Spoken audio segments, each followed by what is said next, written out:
The Phoenix Suns had the first pick in the 2018 NBA draft, where they finished the 2017-2018 season 21-61, with the worst record in the league. The draft had a lot of good young players who are seen as potential all-stars. The Suns decided to draft DeAndre Ayton with the first pick, who has been a solid center for their team and has recently gotten a new contract with them.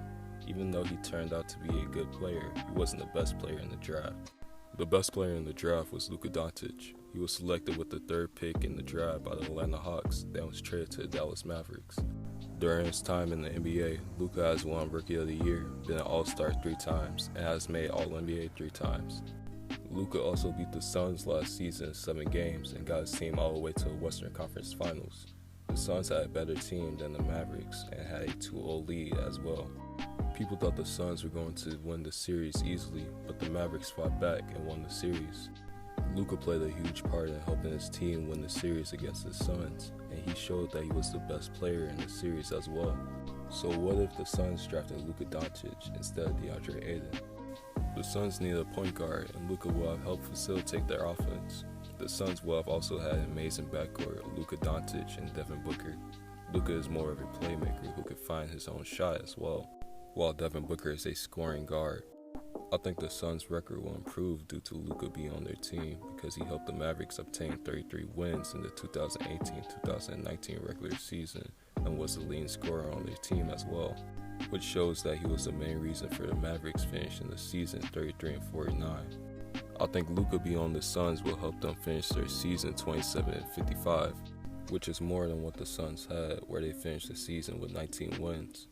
The Suns will still be in the lottery, but their backcourt of Luka and Booker will show their potential of how they can get the Suns into the playoffs. In the 2019 draft, I think the Suns would pick Jackson Hayes since they need a center and he will fit the timeline of their young stars in Luka Dončić and Devin Booker. He will still be available in the draft because the Suns will probably have a higher pick than the Hawks, which was the team that originally drafted him. The Hawks would be better than the Suns from the East being easier than the West, with the playoff teams in the West having 48 or more wins, while 3 of the playoff teams in the East were barely over 500. The Suns would probably keep their free agency signings the same, except for signing Ricky Rubio because they would already have their point guard in Luka Dončić. Their starting lineup would look like Luka Dončić, Devin Booker, Mikal Bridges, Kelly Oubre, and Jackson Hayes. The Suns will finish the regular season 41-34 because of Luka and Booker both becoming all-stars this season and having solid veterans on their team like Kelly Oubre, Aaron Baines, and Tyler Johnson. Luka will also take that next step in his game this year and go from averaging 21.2 points per game to 28.8 points per game. Dončić's other stats have gone up as well, such as his rebounds, assists, free throw percentage, and minutes. While Devin Booker's stats stay relatively the same, he will finally get recognized as an all-star due to his team having a winning record. The Suns would be the 7th seed in the West since the Mavericks were originally the 7th seed, but they lost Luka, who played a big role in them making the playoffs. So since they lost him, they wouldn't have a record over 500. The Suns will eventually lose to the Clippers in the first round of the playoffs, but the season was more about them showing progress of how they could get to the playoffs.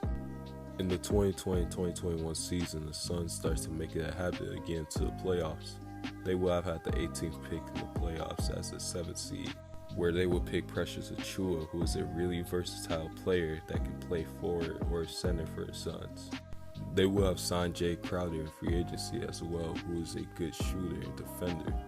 They will have traded for Chris Paul this offseason, but now they have Luka and don't need to trade for him.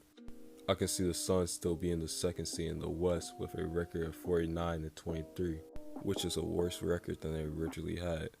The reason I think they will have less wins is because their team lost key role players they couldn't draft like DeAndre Ayton and Cam Johnson since they drafted Luka. The Suns will still make it to the finals this season because they will have an easier path in the playoffs than other teams. However, they will still lose to the Bucks due to Giannis being too good for the Suns to slow down. The Suns would keep their roster the same during the offseason due to them making the finals. I think they will still acquire a couple of players to their roster like JaVale McGee and Landry Shamet, but that would just improve their team even more. During the 2021-2022 season, the Suns would finish the regular season 58-24 as the 1st seed. Luka and Booker will still be good enough to get their team the first seed since they are still young players who haven't reached their prime yet. Now that Luka is on the Mavericks, the Mavs will probably be out of the playoffs, which means every other team in the playoffs will move up in the standings.